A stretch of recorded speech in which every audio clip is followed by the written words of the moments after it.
తెలంగాణ ఉద్యమంలో పార్టిసిపేట్ చేయడమే కాకుండా అది ఎన్నో తన రచనలతోటి ప్రజల్ని చైతన్యవంతులు చేసిన కవి గాయకుడు శ్రీ జయరాజ్ గారు మనతో ఉన్నారు. వారిని అడిగి తెలుసుకునే ప్రయత్నం చేద్దాం. తెలంగాణ ప్రభుత్వం ఆయన్ని ఇటీవల గుర్తించి దాదాపు ₹1,00,00,000 ఆర్థిక సహాయంతో పాటుగా 300 గజాల ఇంటి స్థలాన్ని కూడా కేటాయించడం జరిగింది. ఈ నేపథ్యంలో జయరాజ్ గారు ఏమనుకుంటున్నారు తెలంగాణ ప్రభుత్వం తీసుకున్న ఈ నిర్ణయం పట్ల అనే విషయానికి సంబంధించి ఆయన్ని అడిగి తెలుసుకునే ప్రయత్నం చేద్దాం.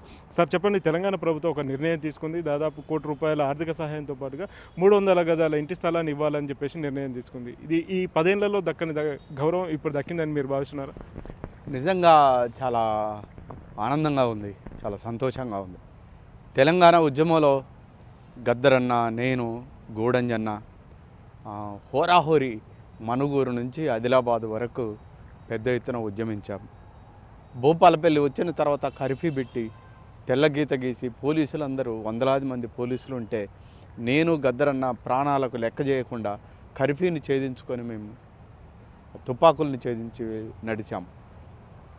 శ్రీరాంపూర్లో పాట పాడుతుంటే నాకు 45 కుట్లు వేసిన పొట్టకు 10 కుట్లు పగిలి రక్తస్రావం అయింది.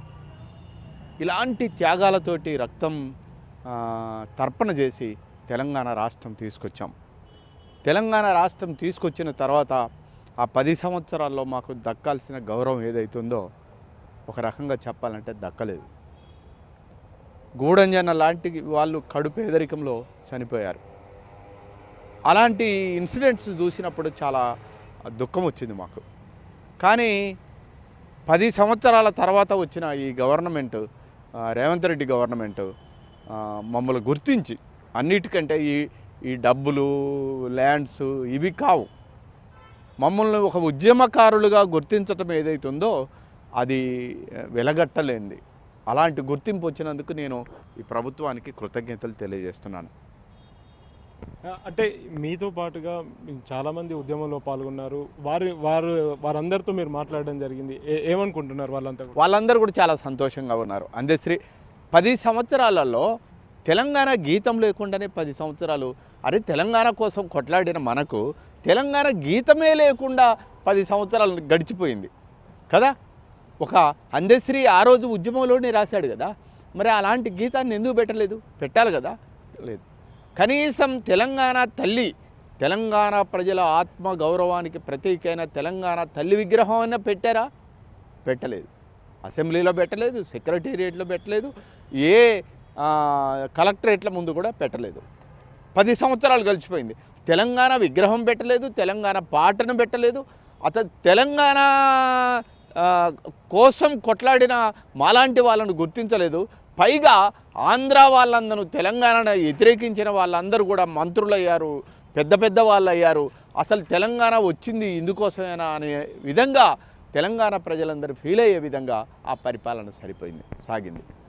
తెలంగాణ ఉద్యమం ఉవ్వెత్తున ఎగుస్తున్నప్పుడు మీరు అనేక రచనలు రాశారు, అనేక పాటలు కూడా రాశారు. కానీ 2014 తర్వాత తెలంగాణ రాష్ట్రం వచ్చిన తర్వాత మీ పాటలు ఏవి కూడా బాహ్య ప్రపంచంలో పెద్దగా ప్రాచుర్యంలోకి రాలేదు. ఎందుకోసం రాలేదంటారు? ఆ సందర్భంలో ఏమైనా మీరు పాటలు రాశారా? ఒకవేళ పాట రాస్తే ఆ పాట ఏమన్నా? అలా కాదు, నేను తెలంగాణ ఉద్యమంలో అనేక పాటలు రాశాను. భయంకరమైన కరువు ఉన్నప్పుడు వానమ్మ వానమ్మ వానమ్మ ఒక్కసారన్నా వచ్చిపోవే వానమ్మ, చేలల్లో నీళ్లు లేవు, చిలకల్లో నీళ్లు లేవు, వాగుల్లో నీళ్లు లేవు, వంకల్లో నీళ్లు లేవు, నిన్నే నమ్మిన రైతు కళ్ళల్లో నీళ్లు లేవు. అలాంటి ఇంకేమి మిగిలిందిరా తెలంగాణ జిల్లేడు మొలిసిందిరా, ఇంకేమి మిగిలిందిరా తెలంగాణ పల్లేరు కాసిందిరా, వరిసేను కడుపుకే తిండి గింజలు లేక వలవల ఏడుస్తూ ఉన్నది, పత్తి సేనుకు ఒంటి మీద బట్ట లేక సిగ్గుతో తలదించుకున్నది,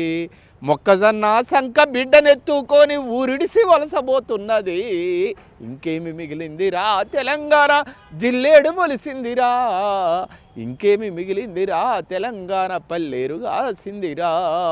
ఇలాంటి కరువు తాండవిస్తున్నప్పుడు బతుకమ్మను బతకలేనమ్మను తెలంగాణమ్మను బువ్వలేనమ్మను బతికి చెడ్డా బాధ నాకున్నది, రాష్ట్రం వస్తే చూడాలన్న ఆశున్నది, కళ్ళల్లో గోదావరి పారుతున్నా, మా కాళ్ళల్లో కృష్ణమ్మ కదులుతున్నా, గుండెల్ల దాహాలు తీరవాయే, మా గుడిసెల్లో దీపాలు వెలగవాయే, బతుకమ్మను బతకలేనమ్మను తెలంగాణమ్మను పువ్వలేనమ్మను జానపద జాబిల్లి పూసిందిరా పల్లె పల్లెంత ఒల్లిరిసి ఆడిందిరా తెలుగమ్మను దుటికి సింధూర మధ్యన తెలంగాణ కవుల జాడేదిరా బతుకమ్మను బతకలేనమ్మను తెలంగాణమ్మను పువ్వలేనమ్మను.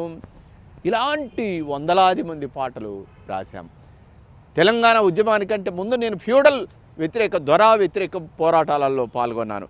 మట్టి బిడ్డలతో పెట్టిన గోడలు గోనె పెంకతో అల్లిన గుడిసెడు పల్లెకు నడమ పోలీసు టానలు పొగరు పట్టిన దొరల గడీలు మెనుగురు మెరిసిన నేరమే నా తెలంగాణ పల్లెలో మీసమ్ములిసిన నేరమే నా తెలంగాణ పల్లెలో. అలాంటి మూమెంట్లో పాల్గొన్న మేము తెలంగాణ ఉద్యమంలో మా ప్రాణాలని పరంగా పెట్టి పనిచేసాము. కానీ తెలంగాణ రాష్ట్రం వచ్చిన తర్వాత ఆ గుర్తింపు నేను ప్రపంచ మొత్తం ప్రకృతి కవిని, ప్రజాకవిని, నన్ను ఎవరు గుర్తించాల్సిన అవసరం లేదు. కానీ చాలామంది పేదరికంలో బాధపడుతున్న వాళ్ళని గుర్తించలేదు. ఈ గవర్నమెంట్ గుర్తించినందుకు నాకు చాలా ఆనందంగా ఉంది. అంటే తెలంగాణ ఉద్యమంలో మీరు గతంలో ఉన్న పాలకులు ఎవరైతే ఉన్నారో వారంతా కలిసి పోరాటం చేశారు, చాలా అంశాల పట్ల చర్చలు చేశారు. ఆ తర్వాత తెలంగాణ రాష్ట్రం వచ్చిన తర్వాత ఎందుకు కవులకు, కళాకారులకు, ప్రభుత్వానికి మధ్య గ్యాప్ వచ్చిందంట? ఏ దొరలైతే వద్దనుకున్నామో అదే దొర పరిపాలన సాగిపోయింది. ఇప్పుడు ఉద్యమంలో ఉన్నప్పుడు కేసీఆర్ ఉద్యమకారుల్లాగా చాలా గొప్పగా ఉన్నాడు. ఎప్పుడైతే ఒక పవర్లోకి వచ్చాడో మళ్ళా ఫామ్ హౌజులు, గడులు, భూములు, కొడుకులు, బిడ్డలు, అరే వజ్ర వైడూర్యాలు, అసలు ఇదంతా ఏంది, నిన్నటి ఉద్యమకారుడు ఎడిపోయిండు ఈ మనిషిలో అనే విధంగా తయారయ్యాడు. కాబట్టి ఒక ప్రజాస్వామ్య ప్రభుత్వం 10 సంవత్సరాల తర్వాతనైనా వస్తుంది కదా, ప్రజలు తిరగబడతారు కదా, తప్పదు కదా. అది జరిగింది. అంటే మరి 2023లో మీకు కాళోజీ నారాయణరావు అవార్డుతో తెలంగాణ ప్రభుత్వం సత్కరించింది. మరి మీతో పాటుగా మిగతా వారిని అందరినీ కాదని చెప్పేసి మీకు కూడా ఒక కమిటీ తీసుకొని కమిటీ నిర్ణయం మేరకు మీకు ఆ అవార్డు అయితే ఇచ్చారు. దాన్ని ఎలా చూస్తారు? అంటే కాళోజీ అవార్డు అయితేంది, నాకు ఇచ్చిన అవార్డులు అయితేంది, అవి చాలా చిన్న విషయాలు. దానికంత ప్రాధాన్యత ఇవ్వాల్సిన అవసరం లేదు. నేను కాళోజీ అవార్డుని తీసుకోవాలన్నా వద్దనేది కూడా ఆలోచించాను. కాళోజీ నా వరంగల్ కవి, తిరగబడే కవి, పౌరోకుల కోసం పోరాడిన కవి, ఎన్కౌంటర్లకు వ్యతిరేకంగా నిలబడ్డ కవి, అలాంటి నేపథ్యం ఉన్న కవిని నేను కూడా, కాళోజీ వెంట నడిచిన కవిని. కాబట్టి అది ఏ గవర్నమెంట్ ఇచ్చింది అనేది నాకు అనవసరం. అది కాళోజీ అవార్డు కాబట్టి నేను తీసుకున్నాను. అంటే గతంలో తెలంగాణ తల్లి విగ్రహానికి సంబంధించి, లేకపోతే గేయానికి సంబంధించి, రాష్ట్ర గేయానికి సంబంధించి, లేకపోతే కళలు, సంస్కృతి, సాంప్రదాయాలకు సంబంధించి మీరు ఎప్పుడైనా ప్రభుత్వాన్ని సంప్రదించే ప్రయత్నం చేశారా? ఏమన్నా వారితో మాట్లాడారా? మాట్లాడితే ఏం మాట్లాడారు? ఎందుకు? అసలు 10 సంవత్సరాల్లో ప్రజాస్వామ్యం ఉందా? అసలు మాలాంటి వాళ్ళ మాటలు ఎవరైనా విన్నారా?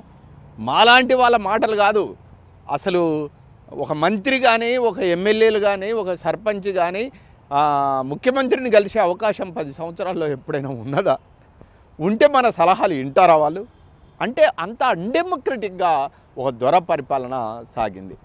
ఆ రోజు మరి తెలంగాణ విగ్రహం ఇలా ఉండాలని ఎవరు చెప్పలేదు. ఆయన ఆఫీసు ముందు పెట్టుకున్నాడు, అదే తెలంగాణ విగ్రహం అని చెప్పాడు. అది ఎలా ఉంది? కిరీటాలు, వజ్ర వైడూర్యాలు పెట్టుకొని ఉంది. అరే మనము అది రాజుల కాలంలో ఉండాల్సిన విగ్రహం అది. కానీ రాజులు ఉన్నారా? ఇప్పుడు పోయారు. డెమోక్రసీ వచ్చింది, ప్రజాస్వామ్యం వచ్చింది, బాబాసాహెబ్ అంబేద్కర్ రాజ్యాంగం వచ్చింది, 5 సంవత్సరాల కోపాలి ఓటు జరుగుతుంది. సగటు మనిషి ఎవరైతున్నాడో వాడే ఇవాళ హీరో కదా. కాబట్టి తెలంగాణలో ఇవాళ సగటు మనిషి తల్లి ఎవరైతే ఉన్నారో అలాంటి విగ్రహాన్ని తీసుకొచ్చి ఈరోజు పెట్టడం అనేది చాలా గర్వంగా ఉంది. ఒక ఐలమ్మ ఉన్న విగ్రహం లాగా, మనకు సమ్మక్క సారక్క విగ్రహం లాగా ఒక సాధారణ మహిళ ఎలా ఉండాలనో మనం అందరం అట్లా చూస్తున్నాం. మరి అదే విగ్రహం పెట్టాలని అంటున్నారు. అసలు ఆ రోజులాగా ఈరోజు మహిళలు ఎవరైనా కిరీటాలు పెట్టుకొని తిరుగుతారా? అంత కేజీల కొద్ది నగలు వేసుకొని వజ్ర వైడూర్యాలతో రోడ్ల మీద తిరగలరా? కాబట్టి అది కాదు కదా డెమోక్రసీ, అది ఫ్యూడల్ వ్యవస్థ. కానీ ఈరోజు ఒక ప్రజాస్వామ్య వాతావరణం వచ్చింది కాబట్టి ఒక ప్రజాస్వామ్యబద్ధమైన ఒక మహిళకు విగ్రహాన్ని చేయటం అనేది ఏదైతుందో నాకు చాలా చక్కగా ఉంది. మా తల్లిని చూసినట్టు, మా చెల్లిని చూసినట్టు, మా పల్లెటూరు అమ్మాయిని చూసినట్టు ఉంది. అంటే నాటి విగ్రహానికి సంబంధించి ఉద్యమంలో మీరందరూ ఆ విగ్రహ ఆవిష్కరణలు చేశారు, ఆ విగ్రహాలకు నమస్కారాలు చేశారు, అభిషేకాలు చేశారు, పూలదండలు కూడా వేశారు. ఇప్పుడు వచ్చేసరికి ఎందుకు ఆ విగ్రహం దానికి వ్యతిరేకించాల్సిన పరిస్థితి వచ్చింది? ఏంటి ఆ విషయం? నేను ఆ విగ్రహానికి ఎప్పుడు పూలదండ వేయలేదు, ఆ విగ్రహానికి ఎప్పుడు నమస్కారం చేయలేదు. ఆ విగ్రహం నాది కాదనేది అప్పటి నుంచి కూడా నా మనసులో ఉంది. అంటే ఇప్పుడున్న విగ్రహానికి అప్పుడున్న విగ్రహానికి తేడా ఏంటి? ఆ తేడాకు సంబంధించి ఒక వివరణ ఏమని ఇస్తారు? మీరు చూశారు కదా, అప్పుడున్న విగ్రహం ఎలా ఉందంటే ఒక రాజుల ఇంటి ముందు ఉంటుందే, వజ్ర వైడూర్యాలు పెట్టుకొని కిరీటాలు పెట్టుకొని దగదగ మెరుస్తూ ఉంది. ఇప్పుడు విగ్రహం ఎలా ఉంది? కంకులు పట్టుకొని ఆశీర్వదిస్తూ ఒక సగటు మహిళ సగటు ఓటర్ ఎలా ఉండాలో, మహిళ ఎలా ఉండాలో అలా ఉంది ఈ విగ్రహం. కాబట్టి ఆ రాజుల దగ్గర ఉండే విగ్రహాలు నాకెందుకండి? ఏ ప్రజాకవైనా వ్యతిరేకిస్తాడు దాన్ని కదా. కాబట్టి సగటు మహిళకి ఇచ్చిన ఇక్కడ వేదిక ఏదైతుందో చాలా బాగుంది, ఈ విగ్రహం మంచిగా ఉంది. అంటే ఇప్పుడు ఉన్న విగ్రహానికి సంబంధించి చాలామంది కవులు, అంటే నందిని సిద్ధారెడ్డి లాంటి కవులు కొంతమంది వ్యతిరేకిస్తున్నారు. ఇప్పుడున్న ఏదైతే విగ్రహం ఉందో అది కాంగ్రెస్ తల్లి విగ్రహము, కానీ తెలంగాణ తల్లి విగ్రహం కాదు అని చెప్పేసి నందిని సిద్ధారెడ్డి, కొంతమంది ఎవరైతే వాటిని సపోర్ట్ చేస్తున్నారో ఆ విగ్రహాన్ని ఆయన వ్యతిరేకిస్తున్నారు, ప్లస్ ఆ కవులను కూడా వ్యతిరేకిస్తున్నారు. దాని మీద మీరేమన్నా? అసలు ఈ విగ్రహం దగ్గర కాంగ్రెస్ పార్టీకి సంబంధించింది ఏమన్నా ఉందా? ఏమీ లేదు కదా. అలాగనుకుంటే ప్రతి సగటు తెలంగాణ మహిళని కూడా కాంగ్రెసే అనుకుంటారా మీరు? తప్పు కదా. కాబట్టి నందిని సిద్ధారెడ్డి లాంటి వాళ్ళు అట్లా అభిప్రాయపడతారని నేను అనుకోవటం లేదు. ఒకవేళ అభిప్రాయపడితే తప్పు. మన చెల్లెళ్ళు, మన అక్కలు, మన అందరు కూడా అలానే ఉన్నారు కదా. వాళ్ళందరూ ఏం కాంగ్రెస్ పార్టీ కాదు కదా. అంటే ఇప్పుడు సంవత్సరం పూర్తి చేసుకుంది ప్రభుత్వం, తెలంగాణ ప్రభుత్వం, కొత్తగా కాంగ్రెస్ ప్రభుత్వం. ఈ సంవత్సర పాలనలో కవులకు, కళాకారులకు గౌరవం దక్కిందని మీరు భావిస్తున్నారా? రాబోయే ఈ 4 ఏళ్లలో ఇంకా ప్రభుత్వం ఏం చేస్తే బాగుంటుంది కవులు, కళాకారులు, రచయితల పని? అంటే ప్రధానంగా ఈ గవర్నమెంట్ వచ్చిన తర్వాత సాంస్కృతికంగా 10 సంవత్సరాలు జరగని పని ఏదైతుందో విగ్రహాన్ని పెట్టడం అయితేంది, ఆ గీతాన్ని, అందశ్రీ గీతాన్ని పాఠ్యపుస్తకాలలోకి తీసుకురావటం ఏదైతుందో మన ఆత్మగౌరవానికి సంబంధించిన, మన సంస్కృతికి సంబంధించిన ప్రతిబింబంగా నిలబెట్టాడు. అదే రకంగా స్త్రీలకు ఉచిత బస్సు ఇవ్వటం వల్ల చాలామంది ఆడపిల్లలు చదువు పాసులు లేక స్కూళ్ళు మానేసిన వాళ్ళు ఉన్నారు, కాలేజీలు మానేసిన వాళ్ళు ఉన్నారు, యూనివర్సిటీకి రాలేని వాళ్ళు ఉన్నారు. అలాంటి పిల్లలందరూ కూడా ఇలా బస్సులు ఎక్కి ఫ్రీగా చదువుకుంటున్నారు. ఎంత గొప్ప మార్పు అది! ప్రతివాడు హర్షించదగ్గ విషయం కదా. అలాగే స్త్రీలు, పేద మహిళలకు సిలిండర్లో 500 రూపాయలు ఇవ్వటం ఏదైతుందో చాలా గొప్ప పరిణామం. స్త్రీలకు ఇంకా రాయితీలు కొన్ని ఇవ్వటం, ఇట్లాంటివన్నీ ఏదైతున్నాయో మంచి పరిణామాలు. అలాగే ఇలా ప్రపంచంతో పోటీ పడాలంటే మనకు ప్రతిభ ఉండాలంటే స్కిల్ యూనివర్సిటీ, ఇంటిగ్రేటెడ్ స్కూళ్ళు ఇట్లాంటివన్నీ తీసుకురావటం ఏదైతుందో మంచి పరిణామం. ఇది 1 ఇయర్, 1 సంవత్సరం పిల్లగాడు, ఇంకా 4 సంవత్సరాలు ఉంది కదా. ఇంకా ఇలాంటి మంచి పనులు చేయాలనేది మనం మనస్ఫూర్తిగా కోరుకుంటున్నాం. రాజు తన రాజ్యంలో చేసే అభివృద్ధి సంక్షేమ కార్యక్రమాలను చూస్తూ కవులు, కళాకారులు పాటలు రాస్తారు, లేకపోతే కవితలు, రచనలు చేస్తారు అని అంటారు. ఇప్పుడు ప్రస్తుతానికి రాష్ట్రంలో ఉన్న పరిస్థితులకు సంబంధించి మీరేమైనా రచనలు చేశారా? రచన చేస్తే ఏ విధంగా ఉందని చెప్పేసి చెప్తారు? అంటే నేను ఈ ప్రభుత్వాన్ని పొగుడుతూ నేను రచనలు ఇంతవరకు ఏం చేయలేదు. నేను ఏ ప్రభుత్వాన్ని కూడా పొగడను, అవసరం కూడా లేదు. కానీ ఈ ప్రభుత్వం మంచి చేస్తే మాత్రం నేను మంచిదని చెప్తాను. అలా మంచి చేస్తుంది కాబట్టే ఆ విగ్రహం విషయంలో కానీ, పాట విషయంలో కానీ, ఈ కొన్ని సంక్షేమ పథకాల విషయాలలో కానీ ఈ గవర్నమెంట్ బెస్ట్ గవర్నమెంట్గానే నేను అనుకుంటున్నాను. అంటే ఏదో చెయ్యాలనే ఒక తపన ఉంది. అరే నిన్న చెరువులు మొత్తం ఆక్యుపై చేశారు, ఇవాళ చెరువులు మొత్తం కూడా శుద్ధి చేయడానికి, మూసీని శుద్ధి చేయడానికి, పర్యావరణం కాపాడటానికి, ప్రజలకు ఈగల దోమల మధ్య జీవించకుండా ఒక మంచి జీవితం ఇవ్వాలని కోరుకుంటున్నాడు. అది ప్రతి వాళ్ళు హర్షించాలి కదా. నేను కూడా ఒక సగటు మనిషిగా నేను హర్షాన్ని వ్యక్తం చేస్తున్నాను. ప్రకృతి గురించి కావచ్చు, లేకపోతే మీరు చాలా రచనలు చేశారు, ఆ రచనలకు సంబంధించి ప్రస్తుతం మీరు చేసిన రచనలు ఇంకేమైనా ఉన్నాయా ప్రకృతికి సంబంధించి? నేను ప్రకృతి మీదనే అవని అనే అద్భుతమైన పుస్తకం తీసుకొచ్చాను. అది హిందీ, ఇంగ్లీషు, కన్నడ అన్ని భాషల్లోకి వచ్చింది. వేలాది పుస్తకాలు అమ్ముడుపోయాయి. ఆ పుస్తకాలు చదివిన అనేక మంది రైతులు రసాయనిక ఎరువులు వేయకుండా పంటలు వేస్తున్నారు, నాకు పంపిస్తున్నారు. ఆ పుస్తకాన్ని చదివిన అనేక మంది తల్లులు వాళ్ళ పిల్లలకు విద్యాబుద్ధులు నేర్పుకుంటున్నారు. చాలా ఒక పర్యావరణ వైపు ఒక పెద్ద వేవ్ క్రియేట్ చేసిన పుస్తకం అవని అనే పుస్తకం. ఈ మధ్యకాలంలో నేను రాసిన శిలానివి అనే పాట ప్రపంచవ్యాప్తంగా ఆ పాట విన్న వాళ్ళు సెలబ్రేట్ చేస్తూ అమెరికాలో పార్కులలో నా పేరుతోటి 100 మొక్కలు 200 మొక్కలు పెట్టారు. ఇది నా జీవితానికి ఇంతకంటే కావాల్సిన ఒక ప్రకృతి కవిగా నాకు రావాల్సిన పెద్ద గుర్తింపు వచ్చింది. నేను చాలా ఆనందంగా ఉన్నాను. అంటే ఇప్పుడు వచ్చిన ఈ గుర్తింపుతో పాటుగా ఇంకా అంతర్జాతీయ స్థాయిలో గుర్తింపు ఏమన్నా రావాలని కోరుకుంటున్నారా? దానికి సంబంధించి ఇంకా నాకు రావాల్సింది ఏముంది? నేను ఎక్కాల్సిన ఎవరెస్ట్ శిఖరం ఎక్కాను. ఇక అక్కడి నుంచి దిగటం తప్ప ఎక్కడానికి ఏం లేదు. కాబట్టి అక్కడ నేను ఉంటే సరిపోద్ది.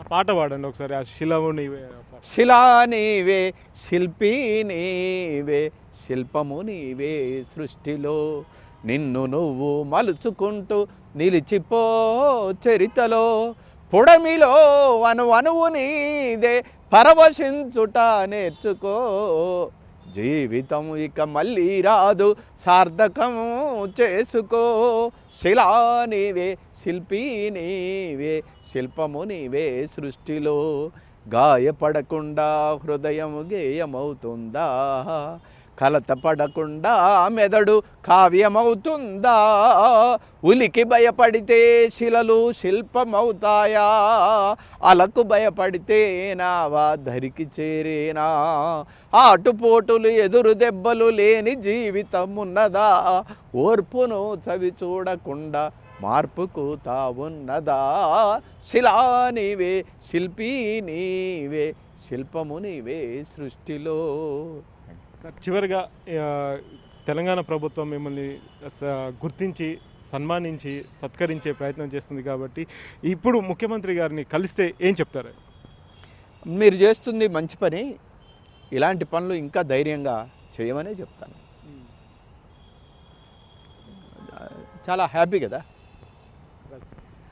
ముఖ్యంగా గతంలో తెలంగాణ ఉద్యమంలో తాను ఎన్నో రచనలు చేశాను, అన్ని పాటలు పాడాను, కానీ అప్పుడు రావాల్సిన గుర్తింపు రాలేదు. గత పాలకులు మొత్తం కవులను కళాకారులను విస్మరించారు, ఉద్యమకారులను కూడా విస్మరించారు. తెలంగాణ ప్రభుత్వం, కాంగ్రెస్ ప్రభుత్వం ఇప్పుడు వారందరికీ సరైన గుర్తింపు ఇస్తుంది. ప్రస్తుతం తనకు ఇంకే గుర్తింపు అవసరం లేదు, ఎక్కాల్సిన మెట్లన్నీ కూడా తాను ఎక్కాను. కాబట్టి తెలంగాణ ప్రభుత్వం అంటే కాంగ్రెస్ ప్రభుత్వం చేస్తున్న పనులు ఏవైతే ఉన్నాయో అవన్నీ ప్రజాశ్రేయస్ కోసం చేస్తున్న పనులే అని చెప్పేసి కూడా కవి గాయకుడు జయరాజ్ గారు చెప్తున్నారు. కెమెరామెన్ రాంబాబుతో సుధీర్, ఎన్టీవీ, హైదరాబాద్.